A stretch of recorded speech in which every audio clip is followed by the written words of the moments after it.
Each generation of Pokemon gives us over 100 unique creatures, over 70 unique creatures that we all know and love. Scratch that we all know and have our own opinions on.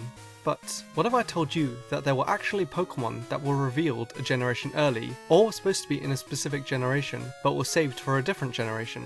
Well, today, we're going to be looking at some of the most notable Pokemon that were revealed or released in a generation that's not their generation. Not only that, but I'm also joined by someone who you guys have been requesting for a while now. The one and only Dobbs.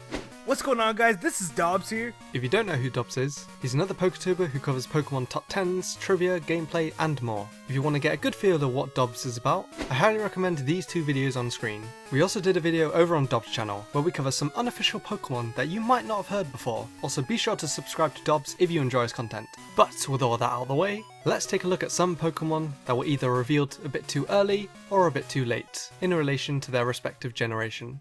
So why don't we start by looking at some Pokemon that, believe it or not, were planned to appear in Gen 1, but were instead saved for Gen 2. If you look on Bulbapedia, each Pokemon coded into the Gen 1 games were given an index number, going in order of when they were programmed into the game. As most people know, Rhydon is seen as the first official Pokemon, since it was the first Pokemon programmed into the game. But there were actually some Gen 2 Pokemon that were originally going to be in Gen 1, but were saved for Gen 2 instead. There were 39 Gen 2 Pokemon overall, but we're going to look at some of the most notable ones, starting off with Ho-Oh. Ho-Oh was actually the 52nd Pokemon programmed into the game. The gold mascot is also known for being the first legendary to appear in an anime episode, not including the intro of course. This then sparked the theory of Ash possibly not aging because according to Ho-Oh's Gen 4 Dex entry, it is said that those who see Ho-Oh are promised eternal happiness, although this Dex entry was only introduced in Gen 4.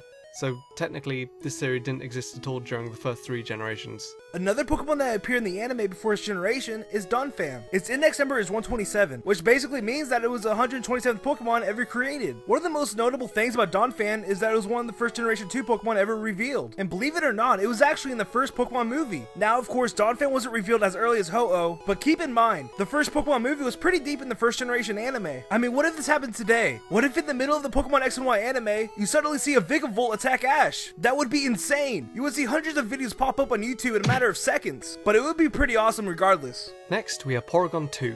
This Pokemon is notable, not just because it was planned for Gen 1, but also because its index number comes before Porygon, with Porygon 2 having the index number 134, and Porygon having the index number 170. Now there are some Pokemon whose index number comes before their pre-evolution. A great example is of course Rhydon and Rhyhorn, with Rhydon being index number 1, and Rhyhorn being index number 18. But this begs the question, was Porygon 2 meant to be the original Porygon? It's interesting to think that Pokemon that have evolutions, or even pre-evolutions in the case of Electabuzz, Magmar, and Jynx, with Elekid, Magby, and Smoochum, having index numbers, being left out of the Generation 1 games, even though they were planned to be part of an evolution line. This obviously shows that Game Freak had to decide on which Pokemon that were part of an evolution line looked fine as a standalone Pokemon as well, although it doesn't really answer why Farfetch'd doesn't have an evolution yet. Now let's talk about Scizor, Skarmory, Houndour, and Houndoom. All of these Pokemon were planned to be in the first Pokemon game, but what's interesting about them is that as we all know, these Pokemon have Generation 2 typings. So that brings up a question, what typings were they originally planned to be? I know that bird type was up in the air during the Generation 1 makings, so maybe Skarmory was supposed to be a normal bird type, but this brings up an interesting theory. Could there be a typing that was eventually scrapped but never released to the public? We know Houndoom and Houndour are canines, so maybe there used to be a beast type. We all know that Arcanine was supposed to be a legendary Pokemon but was later decided not to be one, so maybe the reason why he was scrapped not to be a legendary Pokemon is because his beast typing was removed, and maybe the beast type was supposed to be rare like the dragon type, and it would make total sense that the beast type would be weak to bird type, because obviously airborne creatures are going to have the advantage. It's just a theory, but it's still interesting to think about. Now there are a load of other Pokemon that have index numbers that were planned for the Gen 1 games, like Tyrogue and Hitmontop, the legendary dogs, and even Lugia. But now let's move on to some other game specific examples. Firstly, we have a Pokemon that looks a lot like Tirtouga. This is actually an unnamed turtle with a striking resemblance to the Gen 5 fossil Pokemon. It's interesting that Tirtouga could have possibly appeared in the second generation of Pokemon, most likely with a different name of course. But it also begs the question, what would this Pokemon's evolution look like? Was it still going to evolve into a Pokemon resembling Caracosta? Also, since Tirtouga is a fossil Pokemon, and there weren't any fossil Pokemon introduced in Gen 2, would this Pokemon still been a fossil Pokemon? Now, if I asked you which Generation 3 Pokemon appear in the anime before its generation, what would you guess? Would you guess the starters? The legendaries? Well, it's actually none of those. Because believe it or not, it was actually Kecleon. And it's sorta ironic because he is a camouflage Pokemon, so the odds of actually seeing him compared to the other Pokemon are pretty slim. In the episode The Kecleon and Caper, which was right in the middle of the Generation 2 anime, and actually a whole year before the Generation 3 Pokemon games, 2 Kecleon appeared as a cameo. A normal one and a purple one. Now, for those of you who don't know, that is actually not a shiny Kecleon. A shiny Kecleon looks like a normal one, but with a blue stripe on his head. And the same purple Kecleon appeared in the Pokemon Mystery Dungeon games. It makes you wonder if this was the original shiny Kecleon design. Or maybe Kecleon being a chameleon, maybe Kecleon was supposed to have many different colors. Some more foreshadowing of future generation Pokemon in the Mystery Dungeon games. Pokemon Mystery Dungeon Red and Blue Rescue Team, which was released during the 3rd generation of Pokemon, you're able to collect statues of 4th generation Pokemon. These Pokemon being Weavile, Mime Jr., Bonsly, and of course Lucario. Not only that, but Munchlax actually appears in these Mystery Dungeon games as a character that you can interact with, and it gives you some sort of item if you feed it. Also, these 5 Sinnoh Pokemon appeared in the 3rd gen anime, with Munchlax being a part of May's team, Bonsly being a part of Brock's team, and Mime Jr. being part of James' team, and both Lucario and Weavile appearing in the movie Lucario and the Mystery of Mew, which again was part of the 3rd gen anime. Now, one of the things I love most about Pokemon movies are the Pikachu shorts, but one in particular intrigued me. In the Pikachu short, Peekaboo, 3 Pokemon were featured, and at the time, no one knew who these Pokemon were. And as stated previously, the 3 Pokemon were Kecleon, Azurill, and Wailmer. And keep in mind, this movie was released a whole year before the 3rd generation, so seeing these new Pokemon for the first time was just awesome. If only they did that more nowadays. Could you just imagine seeing a roulette in a Pokemon movie from a year ago? I would just be like, take my money. Nothing's stopping me from seeing that round ball of fluffiness. Moving on to the very first Pikachu special, Pikachu's Vacation, which is well known for playing right before the first Pokemon movie, and aired in Japan a year before the 2nd generation.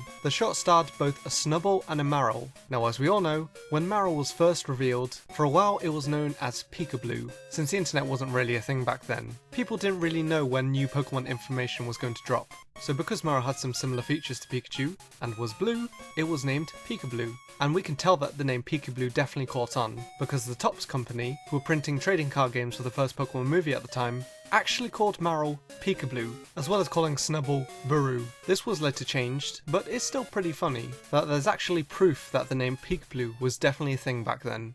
Alright, so we've listed quite a few Gen 2 Pokemon appearing in the anime early, but of course, there's one more Generation 2 Pokemon that we haven't named yet. One that possibly you the viewer have been saying all this time.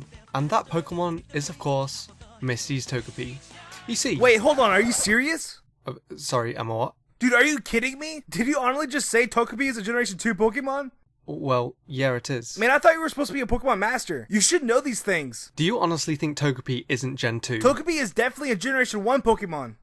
Are you honestly telling me that Togepi is part of the original 151? Of course it is. Everyone knows that Togepi was in the original Pokemon anime. Seriously, dude, I can't believe what I'm hearing. I can't believe you're trying to convince me that Togepi is a Generation 2 Pokemon when it's actually a Generation 1 Pokemon. Because in the anime— Wait. What the f***? No way! Yes way. Dude, Misty had that thing for the entire Indigo League. I am actually so shocked right now. At least I'm not the only one, because I actually did a poll on Twitter where 5,000 people voted, and 35% of them thought Togepi was a Generation 1 Pokemon. I literally feel like I just stepped into a parallel universe, because all my life I thought Togepi was a Generation 1 Pokemon. This is very weird to find out. Guys, let me know in the comments if you guys feel the same. Now there is a good explanation of why Togepi might be mistaken as a Gen 1 Pokemon by so many people. Togepi was the 2nd ever Gen 2 Pokemon revealed in the anime, in episode 50 of the anime as well, the episode Who Gets to Keep Togepi, which aside from Ho-Oh appearing in episode 1, that's pretty damn early. Togepi also went on to become Misty's most well-known Pokemon. Hey wait, aren't you forgetting someone? Oh, most well-known maybe behind Psyduck then. But yeah, considering that Togepi was part of the Gen 1 anime for over half the period of the Gen 1 anime, is probably why so many people would confuse Togepi as a Generation 1 Pokemon. Well, it definitely confused someone anyway. So all in all, there are many cases of Pokemon being revealed before their respective generation, or even being saved for a generation later. And who knows, maybe at some point in the Generation 7 anime, one of the characters might even run into a Generation 8 Pokemon. Ridiculously unlikely, but who knows. Massive thanks to Dobbs for joining me today, and if you want to see the collab that we did over on his channel, where we cover some unofficial Pokemon that you possibly didn't even know about, then be sure to check it out if you haven't already. And if you did enjoy this video, please leave a like and subscribe for more Pokemon videos in the future. And until next time, thanks so much for watching. Dude, you know my Sonic would definitely beat your Lucario. That's one of the stupidest things I've ever heard. Psyduck isn't even evolved Pokemon. Psyduck is the best Pokemon in the game, and you know it. 2 words. Close combat.